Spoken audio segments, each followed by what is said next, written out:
Welcome everyone. Today's video is not a trend. It's not a productivity hack. And it's definitely not for people who just want a quick dopamine rush. This is for people who are done surviving, done repeating the same habits, done pretending like they're okay. This video is for the version of you that's been screaming inside. I know I was meant for more than this. And for the next 21 days, we're going to rebuild you. One challenge at a time.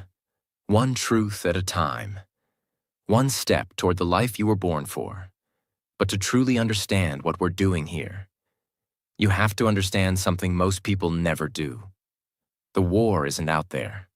It's in here. In your subconscious mind. Nikola Tesla once said, "If you want to understand the secrets of the universe, think in terms of energy, frequency, and vibration." But what he didn't say is this: you are a frequency machine, and the settings were programmed by your past, by your trauma, by your parents, by your fears, by every time someone told you, "Don't try too hard, you're not good enough, you'll never make it." Here's the painful truth. 95% of your thoughts, decisions, emotions, and actions are not made by you. They're made by your subconscious programming. Your subconscious mind is like the operating system behind your life. It decides what you believe, what you fear, what you deserve, what you settle for. And if you don't rewrite that program, you'll live the same day for the rest of your life. What is the subconscious?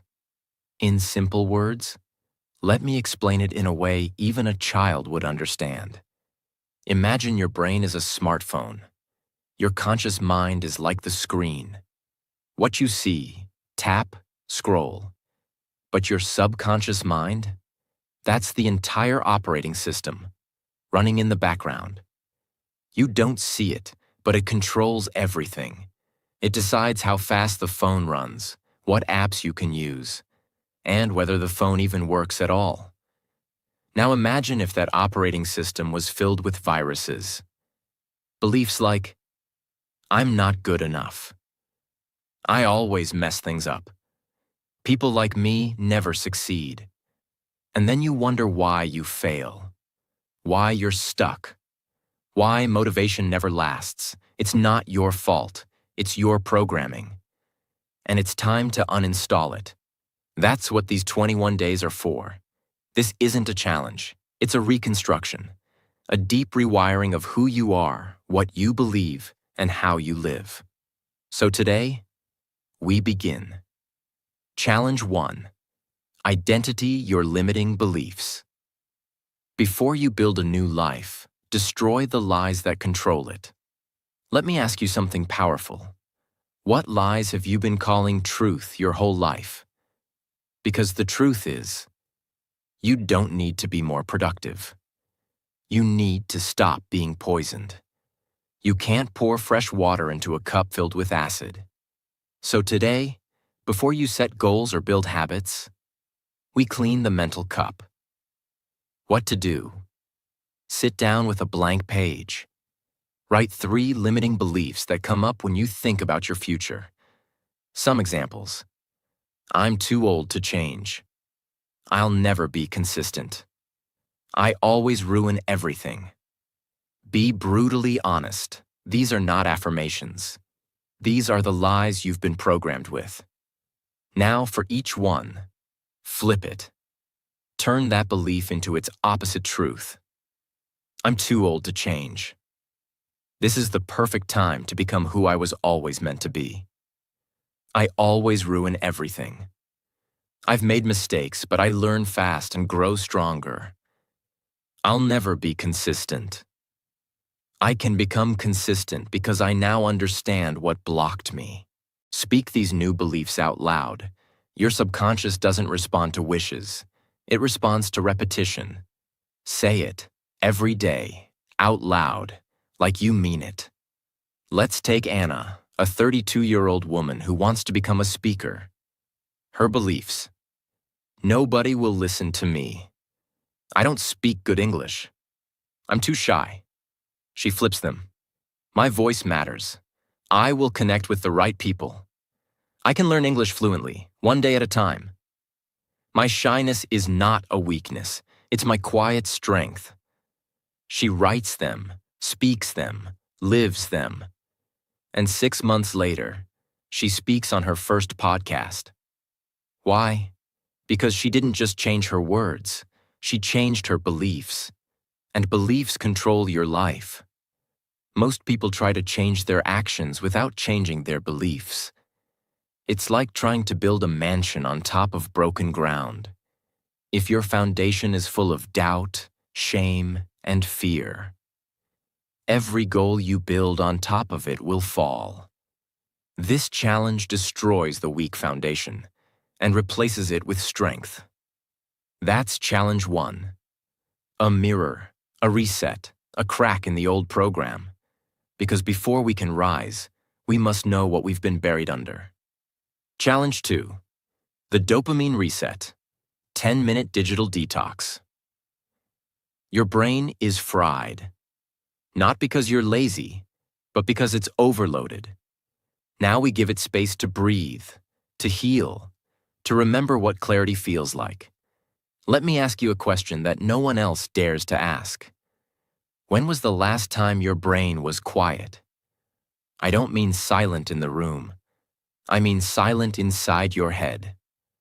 Most people alive today are not living. They're scrolling, switching, jumping, reacting. From one notification to another, from one video to the next, from one quick check to an entire hour gone in a black hole of content. And they say they can't focus. They say they're tired. They say they're unmotivated. But the truth is, they're not broken. They're just overstimulated. They've been hijacked by the most addictive drug of this generation, dopamine. Dopamine is the chemical in your brain that gives you the feeling of, I want this. When you see a notification, your brain releases dopamine. When someone likes your post, dopamine. When you eat junk food, dopamine. When you see a new message, dopamine. It's not bad.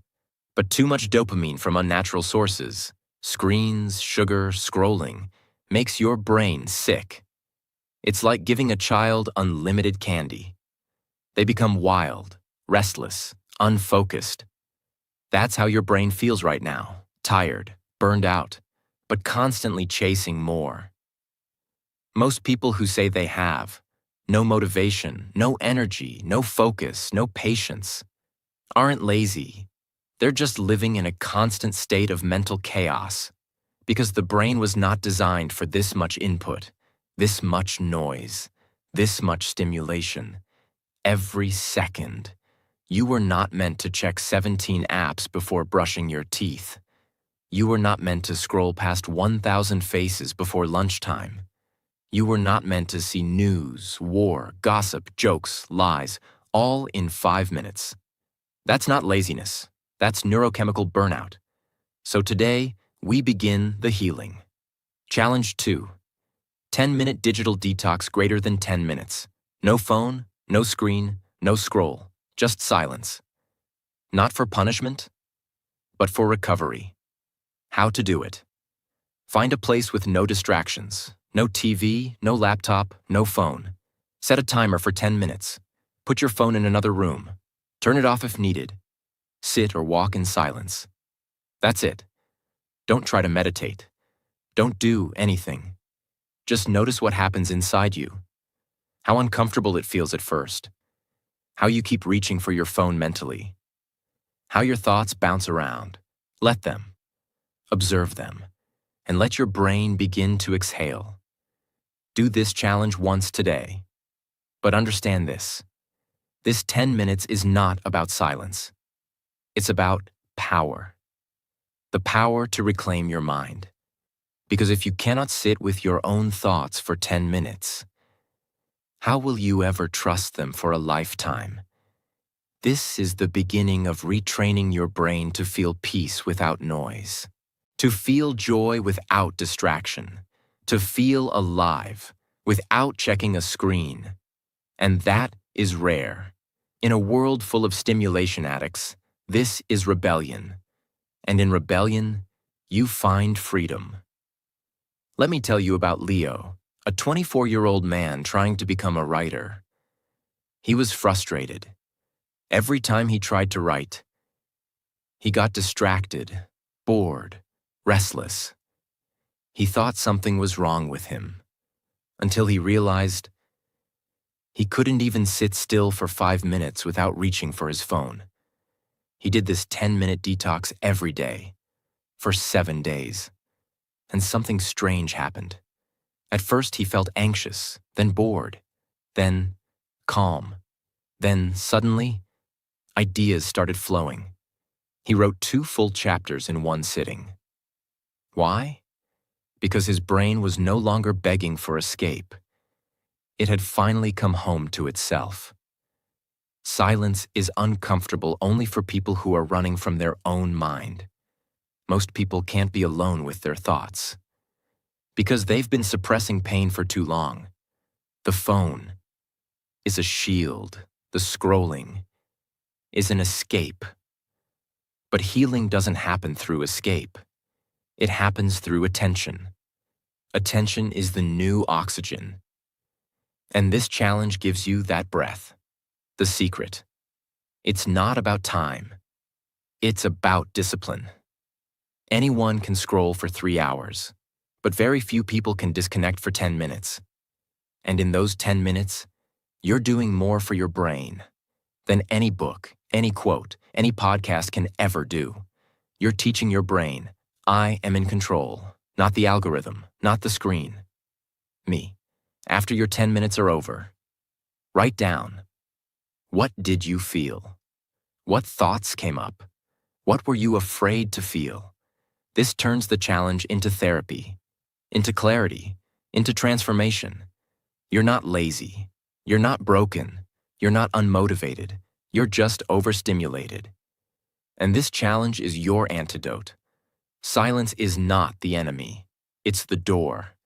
And when you walk through it, you'll meet the version of you that's been buried beneath the noise. That's challenge 2. Silent, powerful, revolutionary. And if someone truly completes this, not just watches it, they will feel different within 24 hours. Challenge 3. Practice 5 minutes of mindfulness. You've been stuck in the past and anxious about the future. Come back to now. 5 minutes. No judgment, just presence. This is not about peace.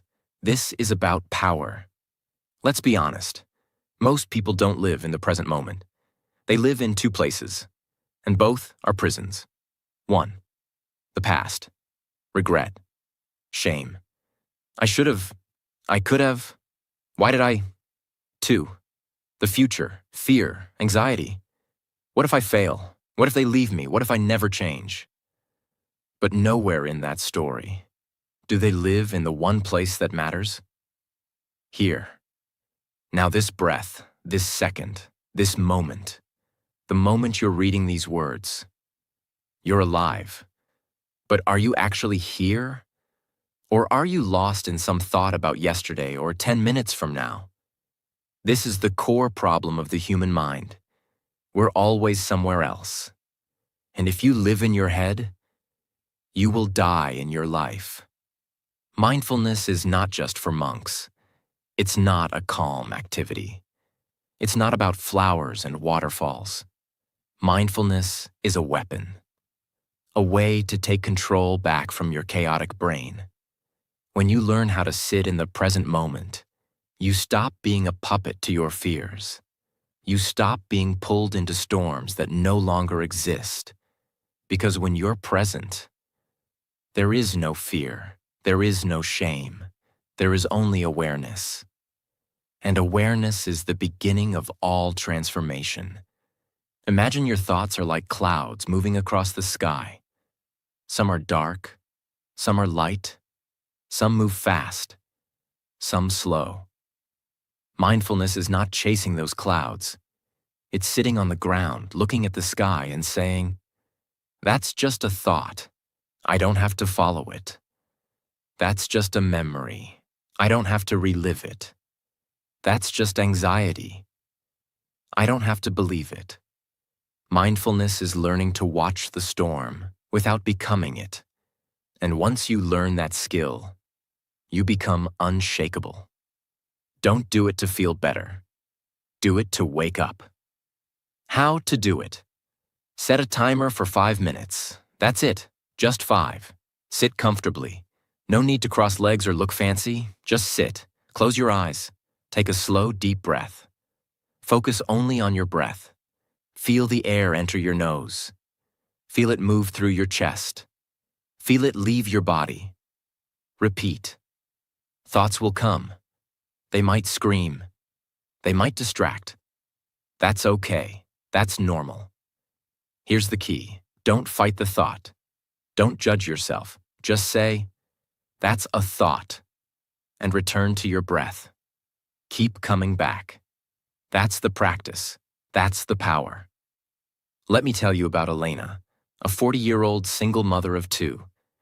Every night, she would lie in bed with her heart racing. Worries about bills, her kids, her job, her body, her future. She started doing this 5-minute practice. The first 3 days, she cried. She felt overwhelmed. Her mind was loud like a storm.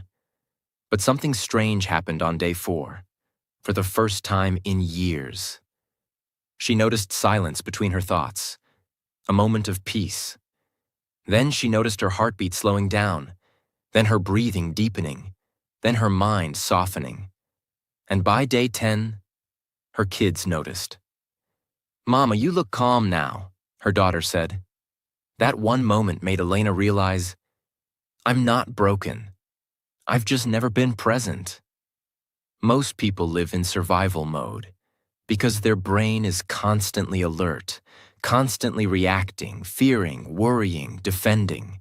This challenge rebuilds your nervous system. It teaches your mind, you are safe. You don't need to panic every second.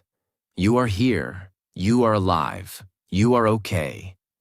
And from that place, you make better decisions. You speak more clearly. You stop overreacting.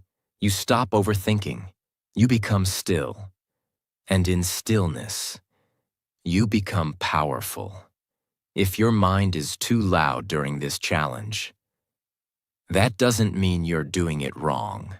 It means you're finally listening. You're finally hearing all the noise you've ignored for years. And that's progress. That's healing. That's courage. Because most people never face their thoughts. They just run. They scroll. They numb. But you're sitting in it. You're watching it. And you're returning to your breath. That is mastery. After your 5 minutes, write down, what thought showed up the most? Was there a moment of stillness? What did you learn about yourself in those 5 minutes? Because the deepest lessons you'll ever learn in life won't come from books. They'll come from the silence you learn to sit inside of. This is not about meditation. This is not about peace. This is not about escaping life. This is about facing life fully, honestly, without distractions, because the person who can sit with their mind becomes the person who can master their life. And that's what you're becoming now. That is challenge 3, not just a mental practice, but a foundational shift in the way you experience life. Challenge 4, write down 3 past mistakes plus lessons. You're not a failure. You're a learner with scars. Let's break a painful truth. Most people do not live in the present, not because of fear of the future, but because they are still bleeding from their past. They made one mistake and never forgave themselves. They hurt someone and carry the shame every day. They trusted the wrong person, and now they trust no one. They failed once. And now, they call themselves a failure. But the truth is, you are not your past. You are what you learned from it. And if you don't learn the lesson, you repeat the pain. That's why this challenge is not just about healing, it's about evolution. Your brain is wired to remember pain more than success. It's a survival mechanism. But when you don't process that pain, it becomes your identity. You stop taking chances. You stop opening your heart. You stop trusting yourself. So today, we take your worst moments and turn them into the fuel that builds your future. Regret is just wisdom trapped in pain. Let's free it. What to do? Take a pen and paper. Write down 3 things you deeply regret. A mistake, a choice, a lie, a missed chance, something you never forgave yourself for. For each one, ask yourself, what did this teach me? What did I learn about people, life, and myself? How has this made me wiser, stronger, more aware? Then write this sentence. I made this mistake. I am not this mistake. I carry the lesson. I release the shame. Read it out loud. Let me tell you about Daniel, 19 years old. He cheated on his final exam. He was caught. He lost his scholarship. His parents were ashamed. His teachers called him a disgrace. For 2 years, he stopped believing in himself. He worked small jobs. He avoided old friends. Every time he saw a student in a uniform, he looked away. Until one day, he wrote about it. He wrote exactly what happened. He wrote how much he hated himself. And then he asked himself, what did this teach me? His answer shocked him. I didn't cheat because I was evil.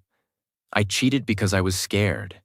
I didn't believe in myself, and I let fear make the decision for me. That one truth saved his life. He applied again to university. He wrote about that failure in his entrance essay. They accepted him because he stopped hiding the mistake. He used it as proof of growth. Most people think their past ruins them, but in reality, their relationship with the past is what destroys them. Your mistake didn't kill you, but your self-hatred might. So today, we do something very few people ever do. We honor the past, and then let it go, because healing isn't forgetting. Healing is remembering without pain. Call or message someone you hurt. Say one sentence. I'm not who I used to be, and I'm sorry for how I acted. Not for them, for your freedom. You don't need their forgiveness. You just need to be free from the shame. The reason people repeat the same pain is because they never gave it a purpose. Your pain has meaning. Your scars are your story, but you cannot carry them forever. So today, we transform them into wisdom, because the world doesn't need more perfect people. It needs more healed people who own their story. And now, you are becoming one of them. Challenge 5. Visualize your dream life. If you can see it, your brain can believe it, and your habits will follow. Most people live their entire life without ever asking, what do I actually want? Not what society says, not what your parents wanted, not what your friends are doing, but you, your life, your truth. Because if you don't know where you're going, your habits will take you nowhere. The brain needs a destination. That's how it works, and this challenge gives it one. Your brain doesn't know the difference between imagination and reality. That's why you cry during movies. That's why you feel fear from a memory. So when you visualize your dream life clearly, emotionally, deeply, your brain starts building belief systems around it. You stop saying, it's impossible. I can't do it. That's not for people like me. And you start saying, wait, This feels real. This feels possible. This feels like home. Because the mind can't move toward a blurry goal. It needs clarity. If your dream doesn't exist in your mind, it will never exist in your life. What to do? Find a quiet space. Sit or lie down. Close your eyes. Breathe slowly. Ask yourself, what does my dream life feel like? Where am I waking up? What kind of clothes do I wear? What work am I doing? Who is next to me? What is the energy around me? How do I carry myself?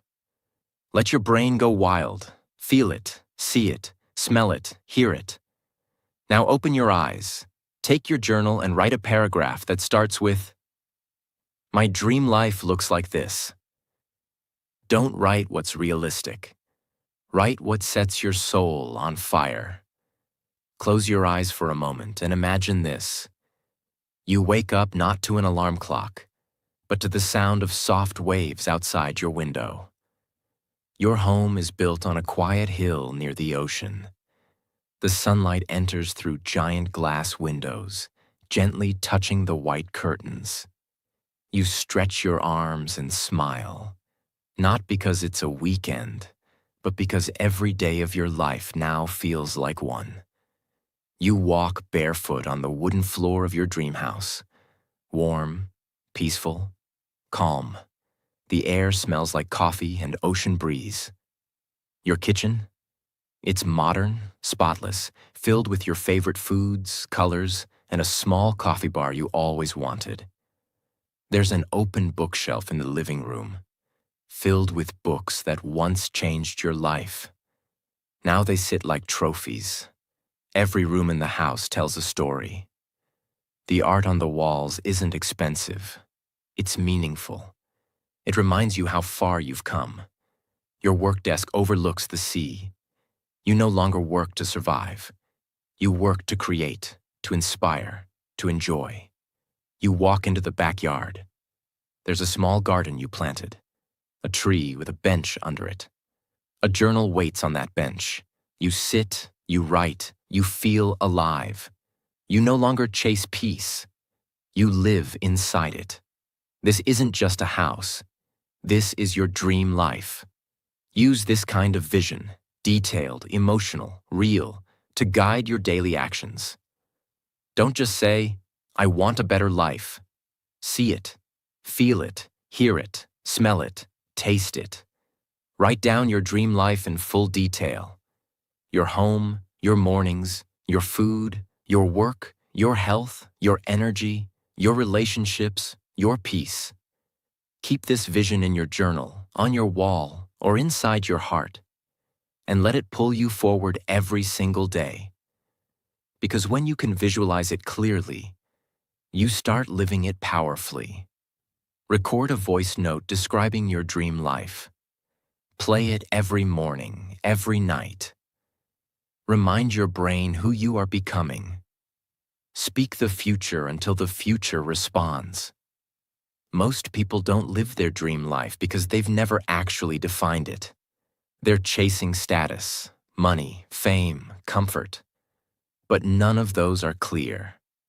This challenge brings you clarity, and clarity kills confusion. And when confusion dies, action begins. If you don't build your dream life in your mind, you'll spend your whole life trapped in someone else's. So today, you don't dream small. You don't hold back. You don't ask what's realistic. You close your eyes, and you let your future self speak, because they're already waiting for you.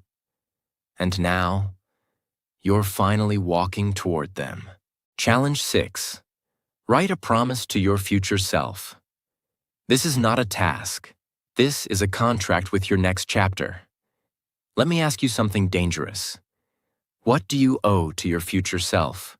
Not to your family, not to your followers, not to society, but to you.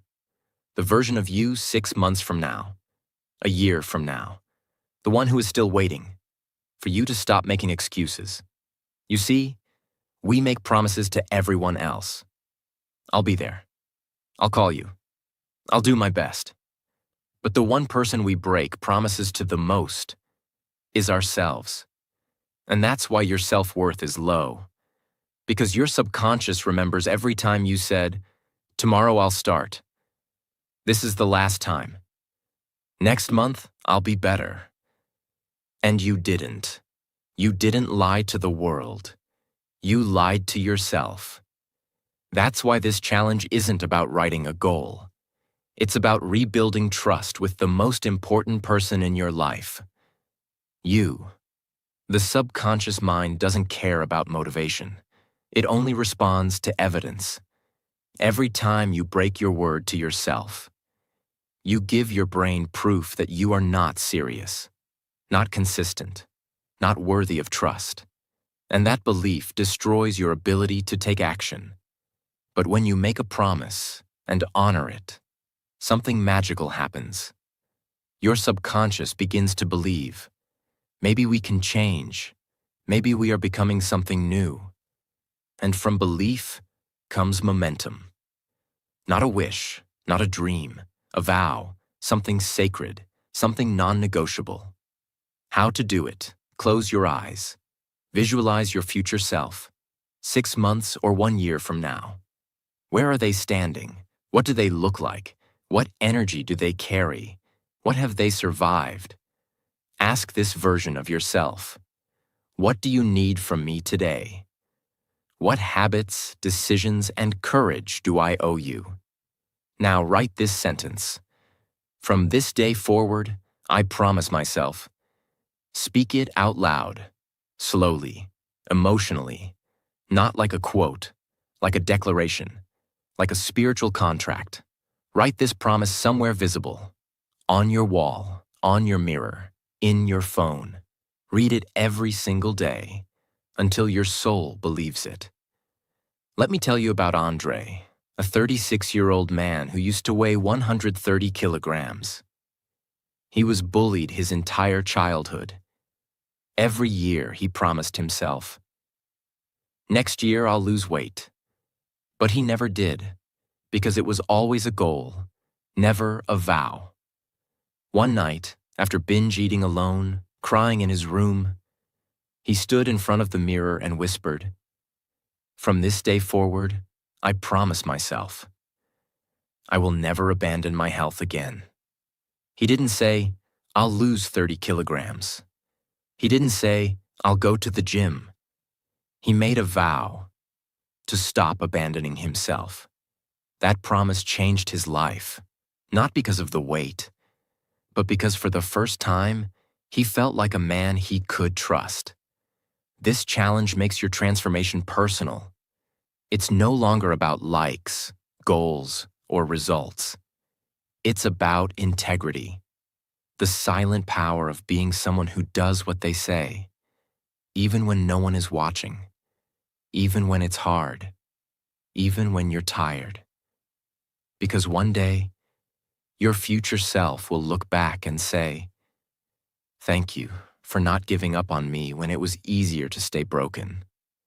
Don't write a big list. Don't try to be perfect. Just write one promise that feels so true, so sacred, so powerful, that breaking it would feel like betraying your soul. That is how you change your identity. One vow at a time. One commitment at a time. One decision that echoes into your future. And from this day forward, you are no longer a maybe. You are a promise in motion. Challenge 7. Clean one physical space around you. Your outer world reflects your inner world. Let's take back control, one corner at a time. This is not a cleaning task. This is not about organizing your life like a productivity guru. This is about one thing: control. When life feels heavy, when your mind feels scattered, when nothing seems to make sense, the one thing you can take back is your environment. You can't fix your past today. You can't fix the economy. You can't fix other people. But you can clean the drawer beside your bed. You can fold the clothes on your chair. You can make your bed like you're preparing for war. And that simple act tells your brain, I am not helpless. I am not stuck.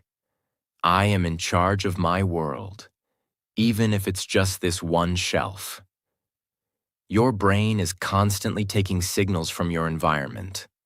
Cluttered room equals overwhelmed mind. Dirty kitchen equals delayed decisions. Messy closet equals mental fog. But when you clean even one small corner, you activate a part of your brain that says, I am no longer surviving. I am building. I am restoring. I am coming back to life. Not for beauty, for power. How to do it. Pick one small area that feels messy, heavy, chaotic. Examples: your desk, one drawer, your bed, a corner of your room, one shelf in your kitchen. Set a timer for 20 minutes. No phone, no distractions. Clean it like you're preparing for a new identity. Not like you're organizing, like you're creating a space for a warrior, a creator, a healer to exist. When you finish, stand back. Look at it.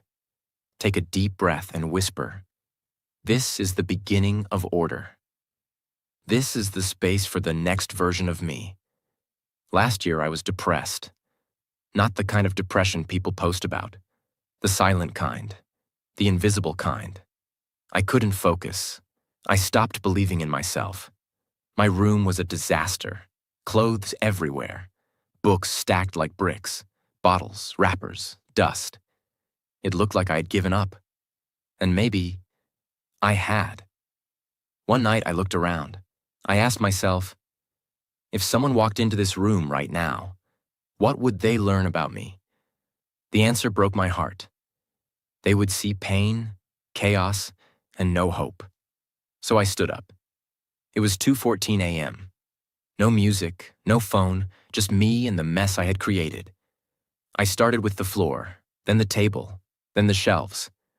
I didn't know it then, but I wasn't just cleaning my room. I was cleaning my sadness, my pain, my stuck energy. As the sun came up, my room looked different. But more importantly, I looked different. I felt powerful again. I had proof. I can change something. I can take control. I am not my chaos. I am not my past. That day taught me something I'll never forget. When life feels too big to fix, start small. Start with your desk, your bed, your bag, anything. Because when you clean one physical space, you send your brain a message. We are not done. We are not broken. We are just beginning again. This is not about tidiness. This is about identity. It's about rewriting the story of your environment so your environment can support your growth. Because your surroundings are not just background, they are signals. And today, we make sure those signals say, a powerful person lives here. A person with direction. A person who respects their space. Because they respect their future. You don't need to clean your whole life in one day. You just need to start. Pick one space. Clean it with pride. And let that space become the symbol of a new era. Because once you control your environment, you start believing you can control your destiny. And that belief is the first step to becoming unstoppable. Final challenge. 8-8. Forgive someone who hurt you. You cannot become your future self if your soul is still chained to old pain. Today, we cut the rope. You can do everything right. You can meditate, clean your room, visualize your dream life, write your promises, fix your habits. But if deep inside you are still holding on to anger, bitterness, pain, or resentment, you're still a prisoner, not of others, but of your own heart. Because forgiveness is not about them. It's about you, your freedom, your healing, your ability to finally move forward. And most people never move forward because they never truly let go. Let's be very clear. Forgiveness does not mean that what they did was okay, that you forget the pain, that you allow them back in your life, that they win and you lose. No, forgiveness means, I will no longer let this pain poison me. I will no longer carry this person's mistake inside my body. I deserve peace. I deserve freedom. And I'm choosing it now, even if they never apologize. Forgiveness is not weakness. It is the highest form of strength. It's saying, you no longer have access to my nervous system. You no longer control my emotions. You no longer get to live in my head rent-free. Forgiveness is not a gift to them. It is a release for you. You've carried this long enough. It's time to let go. How to do it? Close your eyes. Breathe deeply. Go back to the moment. The wound, the betrayal, the lie. Let your mind bring up the person you've still not forgiven. Feel it. Don't fight it. Let yourself feel the disappointment, the anger, the tears, the betrayal, the helplessness. Let it rise. Now whisper or write these words. You hurt me. You betrayed my trust. You left a scar I never deserved. But today, I set myself free. I forgive you.